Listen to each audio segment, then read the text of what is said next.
po sa ating lahat. Umela! Naranasan mo na bang umibig? Naranasan mo na bang maghintay sa iyong inibig? Siguro naman kahit anong katayo ang salumpay, maunawaan mo ang pag-ibig. Ang aking pong pyesa ay sisilating Miss Gail Rivera. Tunghayan po natin ang kwento ng pag-ibig. Ang titulo po ay Ati.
Ba't ba kasi ang dami mong dala?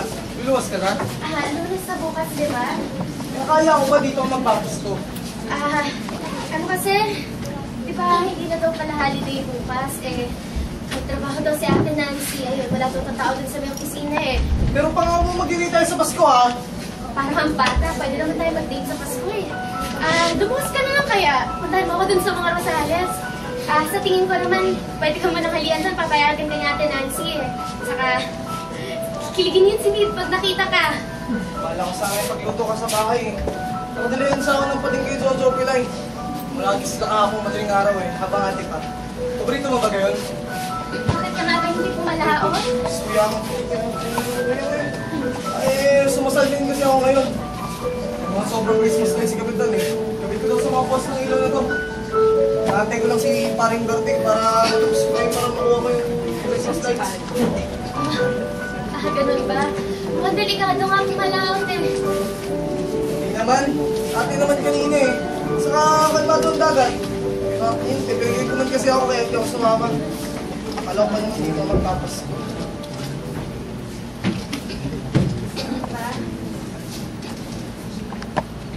Ano yan? Ay! Wala! Ba't parang kinakabahan ka? Ba't parang wala ka sa sarili mo ngayon? Paano mo naman nalaman? Ito yung kitang ganong nahihiling. Yung mga yan. Para kayo yung mga regalong yan. Ito mga to. Kay Ate Nancy at sa mga alaga ko. Ako mismo nagtahi ng mga to Sana magustuhan nila. Ay, naku sila na naman. Ano naman sasabi mo? Ang sabi ko, sila na naman. Sino naman palagi na lang sila yung buong bibig mo Halos hindi ka na nga lumuluwas dito. Tapos kapag mag-text ako sa'yo, tagal mong mag-reply, kahit palutang pa kita. Tapos, magluluwas naman ako ng bayan, hindi ka naman nakikipagkita. Ngayon, alis ka na agad. Hindi man lang magpapasko dito. Ano ba naman yung sasabi mo, Joel? Alam mo naman kung ang ginagawa ko, di ba? Nagtatrabaho lang naman ako Bakasyon ng mga bata, kaya parati ako nandun. Saka hindi silang lumalabas, syempre parati silang nasa bahay. At saka kailangan ako ni Ate Nancy kasi maghahanda kami. May naman Palagi na lang sila ang mukhang bibig ko. Di ba tayo pwede mag-usap na hindi sila pinag-uusapan? Palagi na lang ganyan eh! Eh ano ba gusto mong pag-usapan? O ito! Saan mo na nga lang muna yan?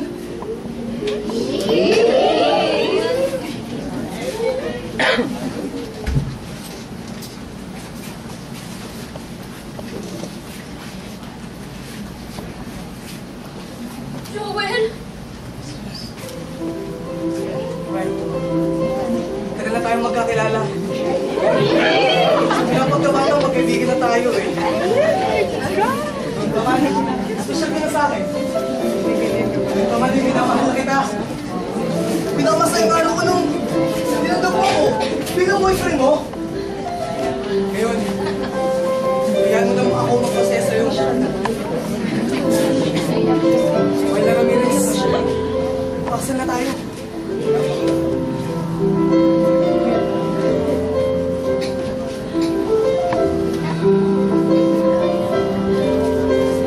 Joel!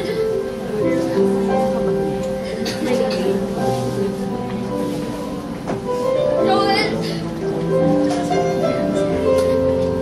Hindi ko alam ang gagawin ko. Hindi ko kailangan magkailang Mayla. Magandang pinahit ako. Nalalamig pa ako sa'yo ng mga bata pa tayo. Yung sari-sari store, tuto pa rin ko yun. Sakto na rin naman ako naipon eh. Siyempre, para sa mga magiging anak natin. Tapos, mag-ipon pa ako ng konti. Para matulog sa sinyo pa ako. Joel, nasa na bangka mo? Ano ginawa mo sa bangka mo? Islang lang ako muna. Eh, Jojo Piling naman eh, kaya hindi ako nag-aalang marinata. Sila ko lang kasi ng konting pera. Joel naman eh! Mga ano kayo sa'yo ng kapang mo ha? Teka, yung pera bang yun yung pinabili mo ng singsing na to? May, hindi mo na kailangan pang alalahanin yun. Matutubos ko yun. Katapos nga lang ng kasal natin, pero... Kaya yun! Dahil napatay na natin isa sa resto, so pinitit ko na yung kita. Joel kasi, hindi mo maintindihan. Maraming kailangan alalahanin. Si Ate Nancy, yung mga alaga ko. Hindi maintindihan eh. Dapat kasi, sa Pasko pa kita tatanungin eh. Handa na rin naman ako mamanhigan kung sakali.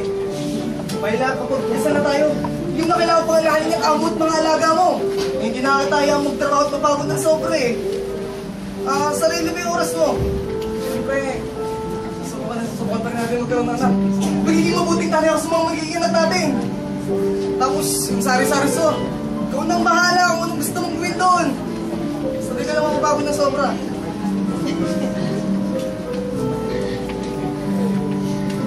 Joel,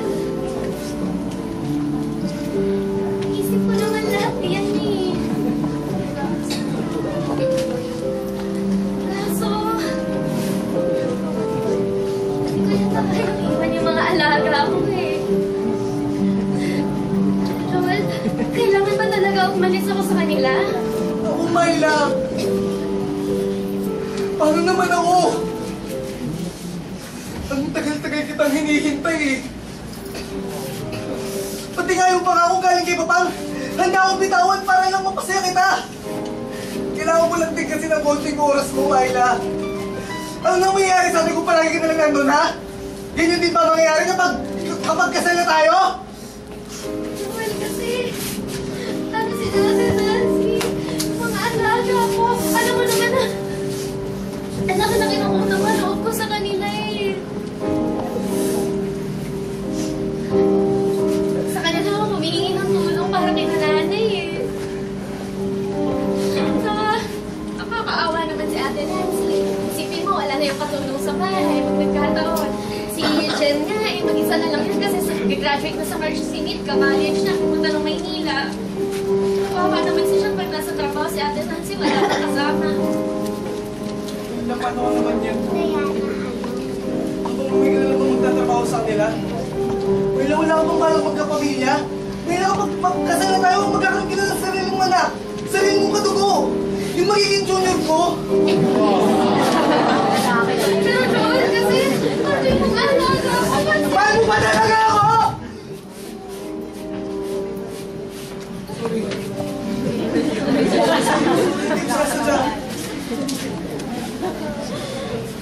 Kaya na lang muna natin mag-sip. Tayo na lang muna si parang Berting, baka parating na siya. Galing din lang kita eh.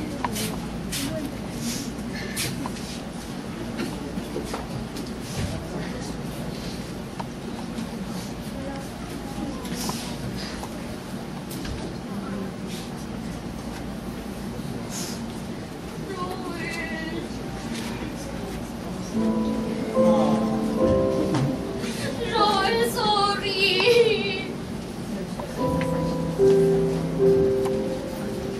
Hindi ko sinasadya. Hindi ko lang talaga kayang iwan yung mga yun eh. Si Joel kasi, sa tagal ko ba naman sa kanila, parang ko na talaga silang tunay na anak eh. Joel, sana naiintindihan mo. At saka, ang hirap-hirap lang magpaalam kasi Joel eh. Ayoko umiiyak sa mga bata. Sorry, Joel. Saan ka pupunta? Sila Jojo Pilay. Masali na dyan na sila. Tutubusin ko lang yung pangako. Wala na din na ibang pagkagastos ng pera ko, hindi ko eh. Pero nung sing-sing! Sa'yo yan! Wala naman na akong gusto pagbigay